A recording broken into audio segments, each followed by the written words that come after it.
all the videos this week, this is the one where Fezzik and I disagree the most.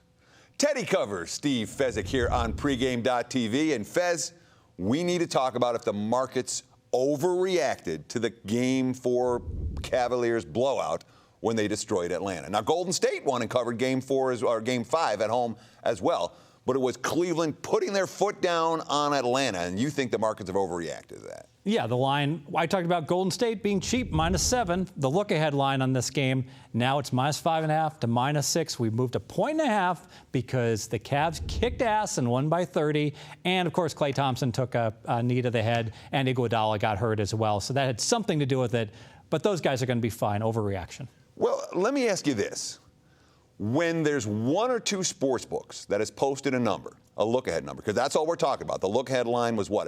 How many sports we had him? 2? It was a CGT, Cantor, a couple others, yeah. Yeah, I mean, a very small number of books had a, was it a low limit number? Was it a max limit number? Was it? Probably a couple dimes. All right, so it wasn't anything that you're going to be able to back up the truck and bet.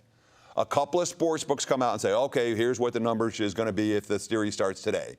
And then we see this 2 series conclude and the number comes out a point different. You're saying that's a massive market overreaction? A point's worth of difference?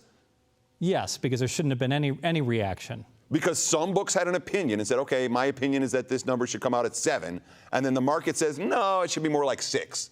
You're saying massive market overreaction. What are you saying? Last week, that was you, right? You were sitting with me, and I said 7 looks cheap. And Mr. Covers didn't. I don't recall you saying, wow, if I get the Cavs in 7.5, which was out there, I'm going to be backing up the bus because that number's wrong. You did not say that. Know why? Because you, along with the public, are reacting to the Cavs doing so well. Now the Cavs look cheap to you at 6. But back then when it was 7, yeah, you liked the Cavs back then. You did, but I'm saying that now everyone has reacted completely to that. And as far as this bullshit about, I don't want to bet to tip my hand, like anyone cares that Cantor's dealing 7 or 6.5 or 6. Believe me, if it was a good bet and the pros spotted, they would have grabbed that +7 without caring that it moved the number. No one was paying any attention. So you're a guy who believes in the markets. You believe the markets are a reasonable factor to follow. Most of the time. So the markets are saying, hey, that 7 wasn't a good number. The 6 is a better number.